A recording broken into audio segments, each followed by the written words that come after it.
बाबा की मुरली में बाबा हमें कहते हैं कि कई बच्चे ऐसा समझते हैं कि हमने बाबा को वारिस बना लिया, लेकिन वारिस बनाने का अर्थ भी नहीं समझते, है ना। और ऐसा नहीं है कि कोई बच्चे जब कहते हैं कि हम बाबा को वारिस बना रहे हैं या बनाया है, तो ऐसा नहीं कि वो कोई झूठ बोल रहे हैं, लेकिन कई बार वारिस बनाने का अर्थ नहीं समझते। तो इसीलिए बाबा स्पष्ट करते हैं, क्योंकि बाबा ने हमें नियम बताया है कि जो इस समय संगम युग पर एक जन्म बाबा को अपना वारिस बनाते हैं, वही बाबा के पूरे वर्षे के हकदार बनते हैं। अब हम जो भी बच्चे बैठे हैं, हमारा लक्ष्य तो यही है ना कि हम बाबा से पूरा वर्षा लें, है ना। कोई भी नहीं चाहता कि हम कम वर्षा लें, कोई चाहता है हम प्रजा बने, कोई नहीं चाहता, है ना। हर एक चाहता है मैं राजा बनूं, है ना। कोई ऐसे बैठे हैं जो चाहते हैं मैं प्रजा बनूं, हाथ उठाना। प्रजा नहीं बननी ना, सबको राजा बनना है, और राजा भी आदि से बनना है, सूर्यवंशी राजा ही चाहिए। लेकिन बाबा कहते हैं कि एक तो होता है इंटेंशन का महत्व, कि हम ऐसा चाहें, लक्ष्य रखें, लेकिन साथ में जो आध्यात्मिक नियम हैं उनको भी समझने पड़ेंगे। ऐसा नहीं सिर्फ सोचने से या ऐसे श्रेष्ठ या शुभ संकल्प रखने से हम बाबा के पूरे वर्षे के अधिकारी बन जाएंगे। बाबा कहते हैं जो बाबा को पूरा वारिस बनाएंगे वही पूरे वर्षे के अधिकारी बनेंगे। अब बाबा ने बहुत अच्छी तरह आज स्पष्ट किया कि बाबा को वारिस बनाना माना अपनी मिल्कियत सौंपनी पड़े, है ना। तो अब सबसे पहली बात तो ये आती है कि मिल्कियत या प्रॉपर्टी मेरी है क्या, क्योंकि हर एक के पास तन मन और धन तीनों चीज़ों की मिल्कियत होती है। किसी के पास धन ज़्यादा होता, तन मन अलग होता। तो जब हम मिल्कियत की बात करते हैं तो बाबा कहते हैं कि ईश्वरीय कार्य में पूरा स्वाहा जाए। अब आप देखो, साकार में ब्रह्मा बाबा ने अपनी सारी प्रॉपर्टी, है ना, शिव बाबा के कार्य में लगाई, लेकिन मम्मा के पास कोई मिल्कियत ऐसे नहीं थी। पर मम्मा के पास क्या था? मम्मा ने अपनी जीवन की मिल्कियत ईश्वरीय कार्य में लगाई। तो ऐसा नहीं कि किसी के पास धन नहीं है तो फिर उसकी मिल्कियत क्या हुई। तो हर एक के पास एक संगम युगी जीवन तो है, हर एक के पास तन तो है, मन तो है। तो बाबा हमें कहते, जिन भी चीज़ों को हम अपनी प्रॉपर्टी समझते हैं, जब हम उसको ईश्वरीय कार्य में स्वाहा करते, जब हम हर एक चीज़ को मेरे से तेरा करते, बाबा का बनाते, जब हम बाबा को विल करते, तब जाकर बाबा भी अपना 21 जन्म का वर्षा हमें विल करते।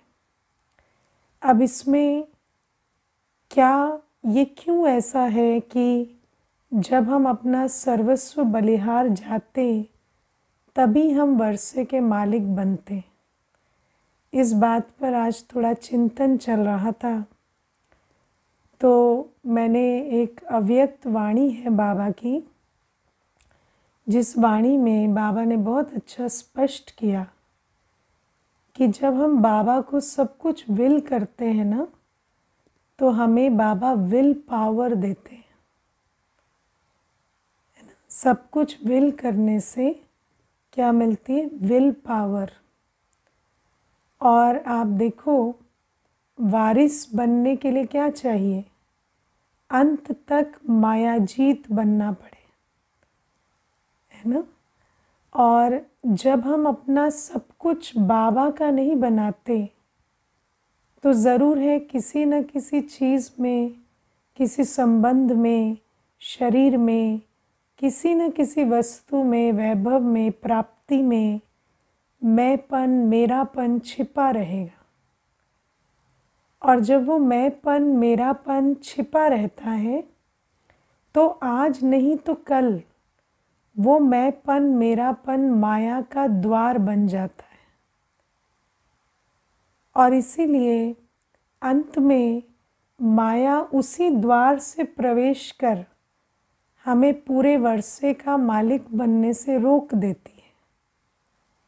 तो जब बाबा हमें कहते हैं ना कि हम बच्चों को बाबा को पर पूरा बलिहार जाना है, तो ऐसी बात नहीं है कि कोई ईश्वरीय कार्य हमारे समर्पण का मोहताज है, क्योंकि बाबा को तो स्वर्ग बनाना है, और बाबा चाहे तो मैं समझती हूँ एक उंगली घुमा दे तो स्वर्ग आज बन जाए। लेकिन स्वर्ग तो बन जाएगा, पर उस स्वर्ग में जाकर राज्य करने का अधिकार कैसे मिलेगा? तो वो जो राज्य करने का अधिकार है, वो उन बच्चों को मिलेगा जो इस समय अपना सारा ममत्व इस पुरानी दुनिया से निकाल मायाजीत सो जगतजीत बनेंगे। और ममत्व निकालने की एक ही विधि है, क्योंकि आप देखो, वैसे देखा जाए, हम जब बहुत ऑनेस्टली भी अपने अंदर झांक कर देखते हैं, तो कई बार ऐसा लगता है कि हाँ, मेरा तो कोई ऐसा खास ममत्व नहीं है, न तन में, न मन में, न धन में, न संबंध में। कई बार कहने में ये भी कह देते हैं कि कोई ज़्यादा लगाव नहीं है। लेकिन लगाव की निशानी क्या है? अगर हम कोई भी चीज़ ईश्वरीय कार्य में स्वाहा नहीं कर पा रहे, तो इसका मतलब वहाँ मेरी बेड़ी या मेरी जो रस्सी है वो बंधी हुई है।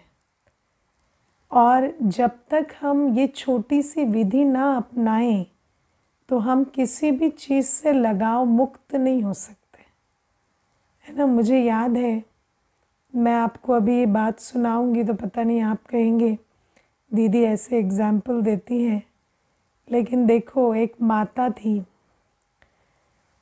तो माता मुझे हमेशा कहती कि मुझे बच्चों से कोई लगाव नहीं है ना, या मुझे तो ऐसा ही लगता है कि ये बाबा के बच्चे हैं।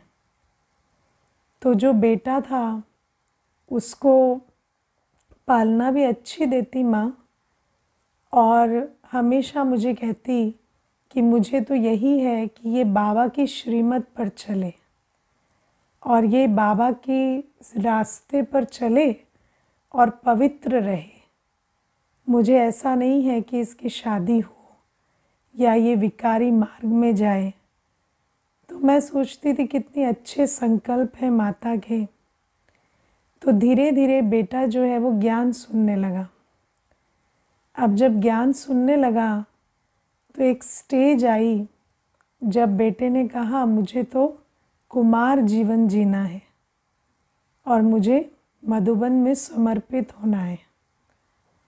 तब माता कहती कि नहीं नहीं, तुम्हें समर्पित नहीं होना है ना। तो मुझे पूछा बेटे ने, तो मैंने माता को कहा, आप तो कहते थे ये बच्चा बाबा का है और आज ये समर्पित होना चाहता है, तो क्यों मना करते हो? तो मुझे कहती, मैं नहीं, मैं ऐसे थोड़ी कह रही हूँ कि कोई पतित बने या शादी करे, लेकिन घर में रहे, बाबा का बनकर रहे, है ना। तो धीरे धीरे ये बात स्पष्ट होने लगी कि माता को ये था कि मेरे बुढ़ापे का सहारा बने, है ना। तो फिर धीरे धीरे उस माता को ये चेक हुआ, क्योंकि जब तक परिस्थिति नहीं आती तो ऐसा लगता है कि हमारे इंटेंशन तो बहुत अच्छे हैं और मैं तो यही चाहती हूँ कि बच्चा जो है वो ज्ञान में चले और पवित्र रहे, बाबा का बने, निर्बंधन रहे। लेकिन धीरे धीरे ये बात समझ में आने लगी कि बाबा का बने नहीं, मेरा बने, मेरे बुढ़ापे का सहारा बने, मेरे साथ रहे और बाबा की श्रीमत पर चलता रहे। तो आप देखो, कई बार हम व्यर्थ से, विकार से, विस्तार से हर चीज़ को बचा लेंगे, लेकिन उस बचाने के पीछे जो स्वार्थ है वो कई बार छिपा रहता है ना। लगता ऐसा है कि ये परमार्थ अर्थ बचा रहे हैं, लेकिन परमार्थ नहीं है, स्वार्थ है, अपने प्रति है। कई बार बाबा की शिक्षाओं का हवाला देंगे और धन को व्यर्थ नहीं गंवाएंगे, कहेंगे हमारा बाबा कहता है इकोनॉमी करनी चाहिए, लेकिन उस धन को जब ईश्वरीय कार्य में लगाने की बारी आएगी तो नहीं लगाएंगे। क्योंकि हाँ, ये बात ठीक है कि व्यर्थ नहीं गंवाते, लेकिन सफल भी नहीं करते, है ना। तो कई ऐसा धीरे धीरे हमने भी यात्रा में देखा कि सचमुच हम कितने मोहजीत हैं या सचमुच हमारा कितना लगाव मुक्त अवस्था है, वो सिर्फ इस बात से पता चलती है कि हम ईश्वरीय कार्य में कितना बलिहार जाते हैं। और कई बार बाबा की शिक्षाओं पर तो चलते हैं, लेकिन शिक्षा अधूरी मानते हैं कि हाँ, जो बाबा कहते कि व्यर्थ विस्तार में, विकार में नहीं लगाओ, तो नहीं लगाते। लेकिन ऐसा नहीं कि बाबा के लिए बचाते हैं या बाबा के कार्य को उद्देश्य में रखते हैं, रहता है अपना स्वार्थ, है ना। और अपने प्रति ही उसको जैसे संजो कर रखना चाहते हैं। लेकिन बाबा हमें कहते हैं कि भले ही इस प्रकार का स्वार्थ भी हो अपनी बुद्धि में, ये स्वार्थ कल माया का द्वार बन जाता है। क्योंकि जिस बात को, जिस वस्तु को, व्यक्ति को, संबंध को, धन आदि को हमने इतना मेरा मेरा कहे ऐसे सीने से लगाया हुआ है, जब उसमें कोई विघ्न पड़ता है तो फिर हमारी भी जो दिल है वो कैसी हो जाएगी, ऊपर नीचे होगी ना। तो बाबा इसीलिए हमें समझाते हैं कि बच्चे अपना सब कुछ बाबा पर बलिहार करो। एक एक श्वास, एक एक संकल्प, जीवन का एक एक सेकंड, एक एक श्वास बाबा का हो। जब तक हम इतना बलिहार नहीं जाएंगे तो हम मायाजीत नहीं बन सकते, क्योंकि माया अनेक रूपों से आएगी। और माया देखो, जैसे कोई हमें रस्सी से खींचकर गिरा कब सकता है, जब उस रस्सी में हमारा पाँव फंसा हो। अगर हमारा पाँव उस रस्सी में नहीं फंसा है तो कोई हमें खींचकर गिरा थोड़ी सकता है। तो ये जो बेड़ियाँ हैं, ये जो रस्सियाँ हैं जो हम बांध कर रखते हैं अपने पाँव में, और यही बेड़ियाँ अंत में माया जैसे खींचकर हमें गिराती है। तो इसीलिए बाबा हमें समझाते हैं कि अपनी इच्छाओं, तृष्णाओं, विकारों, अपने रिसोर्सेज, हर चीज़ को ईश्वरीय कार्य में समर्पित कर दो।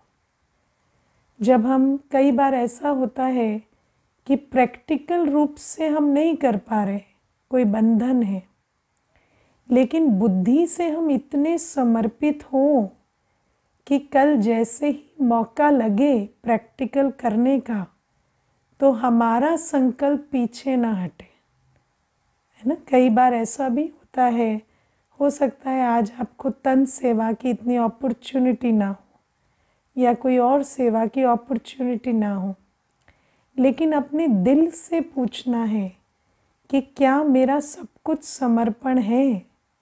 क्योंकि अगर है तो वो जो अपॉर्चुनिटी आज नहीं है वो इस श्रेष्ठ संकल्प से क्रिएट होगी। कई बार हम ऐसा कहते हैं कि मेरे हालात नहीं है या मुझे विघन है या मुझे बंधन है, लेकिन वो बंधन प्रैक्टिकल बंधन है या वो बंधन है पर बहाना भी है ना, जिसमें कई बार हम अपना जो इंटेंशन है स्वार्थ का वो छिपा देते हैं। जैसे लौकिक में होता है ना कि अगर कोई काम ना करना हो तो सीधा क्या कहेंगे, युगल मना करते हैं, है ना। और युगल को भी सिखा कर ले जाते हैं कि कहो आप ही कह देना, मना कर देना, वरना हम पर प्रेशर आएगा। तो बात ये नहीं है कि कोई युगल मना कर रहे हैं, लेकिन वो जो युगल का मना करना एक बहाने के रूप में भी यूज़ होता है। तो ये सारी जो चालाकियाँ हैं जो हमने सीखी हैं, हम इन चालाकियों को लौकिक जीवन में करते करते आज हमने ऐसा संस्कार बना लिया है कि हमें खुद पता नहीं चलता कि हम ये चालाकियाँ कर रहे हैं, है ना। क्योंकि हम इतने 63 जन्मों के झूठ में रहे हैं ना कि आज हमें पता ही नहीं चलता सच में ये बंधन है या बहाना है, क्योंकि अपनी जो इंटेंशन है उसको चेक करना नहीं आता। तो बाबा इसीलिए हमें कहते हैं कि ऐसा नहीं है कि कोई बच्चों के करने से कार्य चलेगा या रुकेगा, लेकिन हर एक बच्चा जितना बलिहार जाएगा और जितना हमारे अंदर वो क्लैरिटी होगी कि मेरा कुछ नहीं, सब कुछ बाबा का है, बाबा के कार्य का है, तो वो द्वार भी खुलेंगे। और मानो वो द्वार, मानो वो भी नहीं है ड्रामा में, तो भी वो जो हमारी सच्ची दिल है उसके कारण माया कभी उस द्वार से हमारे भाग्य को बनने में विघन नहीं डाल सकेगी। इसीलिए बाबा हमें कहते हैं कि बाबा को वारिस बनाएंगे तभी जाकर हम वर्षे के अधिकारी बनेंगे। तो ये पहली बात बाबा कहते हैं। मुझे लगता है कि संडे की क्लास में या सैटरडे की क्लास में आपको भाई ये बात सुना भी रहे थे और ये बात प्रैक्टिकल हमने देखी। हम एक बार जब नए नए ज्ञान में चले तो एक माता के साथ किसी रिट्रीट सेंटर गए, तो माता ने हमें कहा कि मैं तो बस में आई और आप लोग सब कार करके आए, तो आप लोगों को तो यज्ञ का थोड़ा भी मान नहीं है। कार किया तो इतना पैसा खर्चा हुआ, वो धन तो बाबा का है। तो हमें भी गिल्ट हुआ, थोड़ा अपराध बोध हुआ कि भाई हमने शायद बाबा का पैसा व्यर्थ गंवा दिया, हमें शायद बस में जाना चाहिए था, कार में नहीं जाना चाहिए था। और फिर वहाँ पर जब भंडारी करने की बात आई रिट्रीट सेंटर पर, तो हमने तो अपनी भंडारी की, लेकिन माता ने कुछ भी नहीं किया। तो हमने उनको पूछा कि आपको तो हमसे ज़्यादा करना चाहिए ना, आपने तो बस वाले पैसे भी बचाए ना।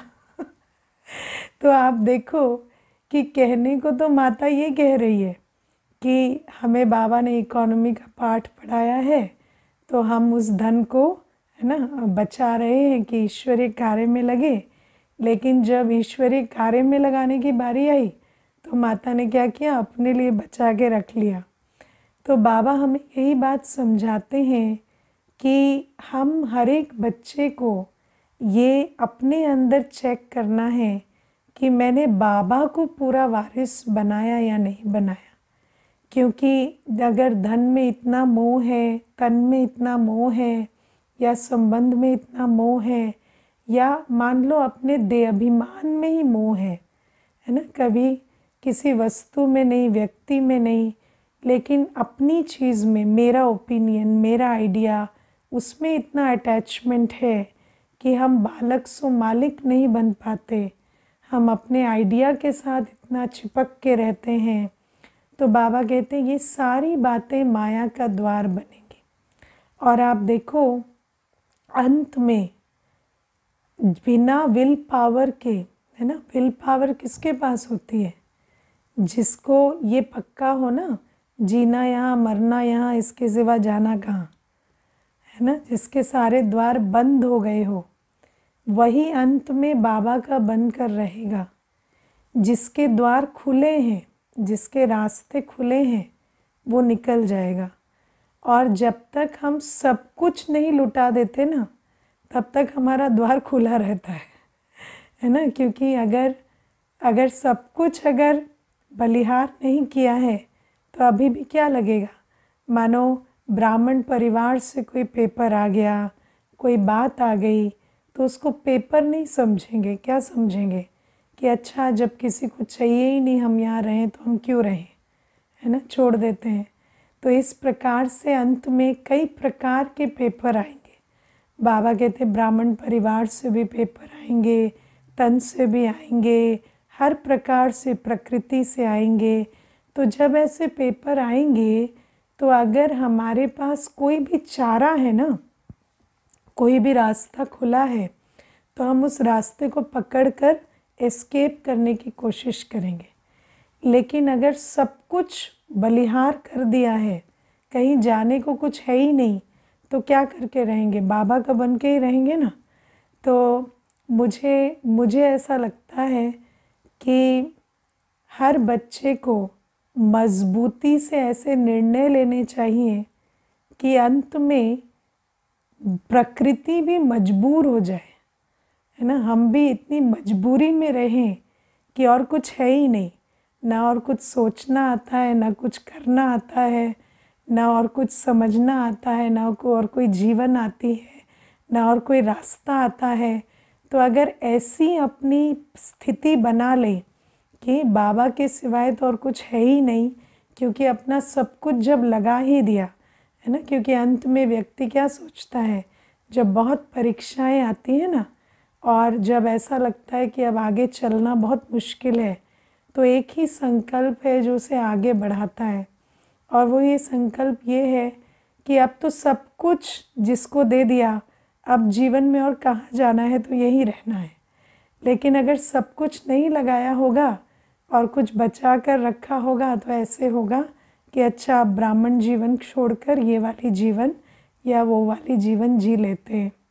इसीलिए बाबा कहते हैं अपना सब कुछ ऐसा स्वाहा कर दो कि कोई भी बात माया का द्वार न बन सके और हमारे लिए कोई भी रास्ता खुला ना हो। और समय रहते ऐसा निर्णय ले लेना है ताकि अंत में जब कोई बात आए तो वो विघन नहीं, वो पेपर बने, है ना। जिसको हम पार करने की कोशिश करें वो ऐसा विघन ना बने जो हमें रोक सके या जो हमें विकल्प में ला सके। विकल्प कब आते हैं? विकल्प तब आते हैं जब हमारे और द्वार खुले होते हैं। इसीलिए प्यारे बाबा आज हमें बहुत अच्छे से ये बात समझाते हैं कि वारिस बनने का अर्थ हम समझें, और जो वारिस बाबा को बनाएंगे वही 21 जन्मों के लिए वारिस बनेंगे। फिर प्यारे बाबा आज हमें कहते हैं हर बच्चे को एक ख्याल होना चाहिए कि हम दैवी गुण धारण कर देवता बने। ख्याल रहता है कि मुझे दैवी गुण धारण करने हैं। क्योंकि आप देखो पढ़ाई पर, योग पर कई बार अटेंशन देते हैं, चार्ट में भी लिखेंगे मुरली पढ़ी, मुरली सुनी, मुरली रिवाइज की, या योग इतने समय से इतने समय किया, लेकिन उतना अटेंशन दैवी गुण की धारणा पर देते हैं। अब आप विचार करो मनुष्य और देवता में क्या अंतर है? एक ही तो अंतर है दैवी गुण का। तो अगर मुझे देवता बनना है तो मेरे अंदर कोई भी अवगुण नहीं होना चाहिए और मेरे अंदर दैवी गुण हो। और आज बाबा कहते हैं कि क्रोध का अवगुण मुझ में नहीं होना चाहिए। क्यों नहीं होना चाहिए? क्योंकि मैं दैवी कुल में जाने वाली आत्मा हूँ। तो इसीलिए मेरी वाणी, मेरा बोलना, मेरी बातचीत कैसी होनी चाहिए? बहुत मीठी। रफ डफ बात करना, बाबा कहते हैं, हम बच्चों को शोभा नहीं देता, क्योंकि हम बच्चे तो दैवी कुल में जाने वाले हैं। तो आप अपनी वाणी पर इतना अटेंशन देते हैं कि क्रोध में आकर रफ डफ बोलते हैं, है ना। अब आप देखो, कई बार रफ डफ भी नहीं बोल रहे, लेकिन अमर्यादित बोलते, एक्स्ट्रा बोलते हैं, है ना। मीठा तो तीसरी बात है ना। कम भी नहीं बोल रहे, धीरे भी नहीं बोल रहे, मीठा तो छोड़ो, और एक्स्ट्रा बोलते हैं तो दो बातें गलत बोलते हैं। लेकिन बाबा कहते हैं कि देवी देवता मतलब एक्यूरेट बोल, और एक्यूरेट माना जो हमारा लक्ष्य है उस लक्ष्य के अनुरूप बोल। अब हमारा लक्ष्य किसी को दुख देने का कैसे हो सकता? जब हम कहते हैं हम सुख धाम का निर्माण कर रहे हैं, तो सुख धाम बनाने वाले कभी किसी को दुख देने का इंटेंशन नहीं रखते, और जब दुख देने का इंटेंशन नहीं तो हमारा बोल किसी को दुख ना देते हैं दुख।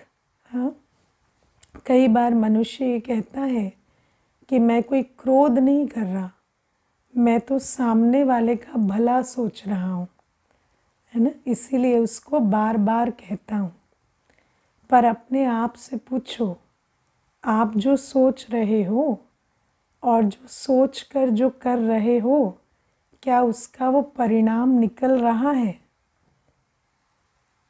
अगर मेरी ये सोच है कि सामने वाला बदले, और मैं उस लक्ष्य से वो बात कह रहा हूँ, और अगर वो परिणाम निकल ही नहीं रहा, तो फिर मैं ये कहता रहूँ कि मेरा लक्ष्य ये है कि ये बदले, ये तो भूल हो गई ना। इंसैनिटी या पागलपन की डेफिनेशन क्या है? कि आप कोई कार्य करें और कहें कि मैं इसलिए कर रहा हूँ, लेकिन उस कार्य का वो रिज़ल्ट आ ही नहीं रहा, तो इसको पागलपन कहते हैं। तो बाबा हमें कहते हैं कि ऐसे कर्म हमें नहीं करने। अगर हमें किसी को कुछ समझाना है, हम वो बात कह रहे, और अगर वो बात उस रूप से उसको समझ नहीं आ रही, तो हम अपना तरीका बदलें। हम ये ना कहते चले जाएं कि मेरा इंटेंशन अच्छा है, मैं तो ये सोच कर रहा हूँ इसीलिए करता चला जाऊँ। नहीं, अगर मेरा इंटेंशन और मेरा एक्शन वो इंटेंडेड रिज़ल्ट नहीं दे रहा, तो मुझे अपने प्रोसेस को चेंज करना चाहिए। तो ये पहली चीज़। फिर प्यारे बाबा हमें कहते हैं, कोई क्रोध कर रहा है तो मुझे क्या करना है? मुझे उसके सम्मुख खड़ा भी नहीं होना है ना। क्योंकि जब कोई क्रोध करता है, देखो कई बार हमें कोई प्रश्न पूछते हैं कि जब कोई गुस्सा करे तो क्या करें, तो हम कहते हैं वहाँ से चले जाओ, है ना। क्योंकि टकराने का इतना संस्कार होता है ना कि वहीं खड़े रहेंगे और कहेंगे अगला क्रोध कर रहा है, लेकिन आपको पता भी नहीं चलता क्रोध का भूत उससे निकलकर आप में कब प्रवेश कर जाता। मुझे याद है, एक माता मुझे एक बार कहती कि हमारे घर में एक बहुत बड़ी बात हो गई। तो मैंने कहा क्या बड़ी बात हो गई? तो कहती मेरे जेठ बहुत गुस्से में थे, और उस गुस्से में उन्होंने मेरे कपड़े फाड़ दिए। तो मेरे युगल जो थे, वो उस दिन से वो पूरा परिवार टूट गया। तो मैंने कहा कि ये हुआ कैसे? तो बोली वो गुस्से में थे और मैं उन्हें समझा रही थी। तो मैंने कहा जब वो इतने गुस्से में बोल रहे हैं कुछ, तो आप वहाँ खड़े होकर उनको क्यों समझा रहे हैं? आप तो अपना दरवाज़ा बंद करेंगे, अंदर बैठेंगे। तो कहते नहीं, पर वो गलत बात कह रहे थे। तो मैंने कहा तो इसका मतलब आपने वहाँ खड़े होके समझा के बात ठीक कर दी, है ना। तो अभी ये जो सारा हुआ ये बात ठीक हो गई। तो कहती नहीं, पर अगर वो समझ जाते तो ठीक हो जाती। तो अब आप सोचो कि इतनी बड़ी बात हो गई, लेकिन मनुष्य को इतनी सी बात समझ में नहीं आती कि अगर कोई क्रोध कर रहा है तो मुझे वहाँ खड़े नहीं होना है। देह अभिमान कैसा होता है? देह अभिमान कहता है कि कोई क्रोध कर रहा है, किसी के हाथ में है ना कि कोई औजार है, कुछ भी है, वो मुख से अपशब्द कह रहा है, लेकिन मैं वहाँ खड़े होकर उसको समझा दूँ। जिस आत्मा को आपने शीतल अवस्था में आज तक समझाने की आपकी ताकत नहीं रही, वो आज क्रोध में जब जल रहा है तब उस पर आप पानी के छींटे डाल के और वो आत्मा समझ जाएगी। तो बाबा हमें कहते हैं इस प्रकार की रावण मत पर हमें नहीं चलना। जैसे ही आपको दिखाई दिया कोई क्रोध कर रहा है, आप अपने को बचाएं। आपको वहाँ से अपने आप को फिज़िकली और मेंटली प्रोटेक्ट करना है, क्योंकि क्रोधी की वाणी सुनकर उस वाणी को बुद्धि में रखने से, क्रोधी के कर्म देखकर उन कर्मों को बुद्धि में रखने से, या क्रोधी के साथ उस स्पेस में रहकर अपने आप को वल्नरेबल बनाने से सिर्फ अपना नुकसान होता है। इसलिए बहुत बड़ी पते की बात है जो प्यारे बाबा हमें समझाते हैं कि क्रोध करने वाले के साथ हमें एक स्थान पर नहीं रहना है, हमें वहाँ अपनी सेफ्टी रखनी है। और ये जो उलझना, टकराना, ये सारी जो संस्कार हमने बनाए हैं ना, ये संस्कार हमें वहाँ उलझने और टकराने के लिए प्रेरित करते हैं, जो कि रावण की जैसे चाल है। तो प्यारे बाबा हमें बहुत क्लियर समझाते हैं, एक, मुझे क्रोध नहीं करना, और दूसरा, कोई भी क्रोध करे वहाँ अपने को फिज़िकली, इमोशनली, मेंटली प्रोटेक्ट करना। मुझे वहाँ उनको देखना, उनको सुनना या उनके पास रहकर अपने को वल्नरेबल बनाने की कोई आवश्यकता नहीं है। और सबसे बड़ी चीज़ क्या है? जो भूत उनके अंदर है वो अपने अंदर भी है, ख़त्म नहीं हुआ है। तो भूत कब कूद कर अंदर आ जाएगा और उनसे भी बड़े भूतनाथ भूतनाथिनी बन जाएंगे, वो पता नहीं चलेगा। इसीलिए है ना। और अगर क्रोधी सारे दिन घर में सामने बैठा है तो कैसे करें? तो क्रोधी के साथ बहुत लिमिटेड कारोबार रखें, है ना। बस जो आपकी ड्यूटी है पूरी की, कोई डिबेट नहीं, कोई आर्ग्यूमेंट नहीं, कुछ नहीं। और अपनी मनसा को इतना शांत और शीतल रखें कि उनके प्रेजेंस का आप पर असर ना हो। तो इन बातों का भी ध्यान रखना। ये सब भी कर्म बंधन होते हैं ऐसे, तो इन कर्म बंधनों में बहुत समझदारी से चलना है। अच्छा, ओम शांति।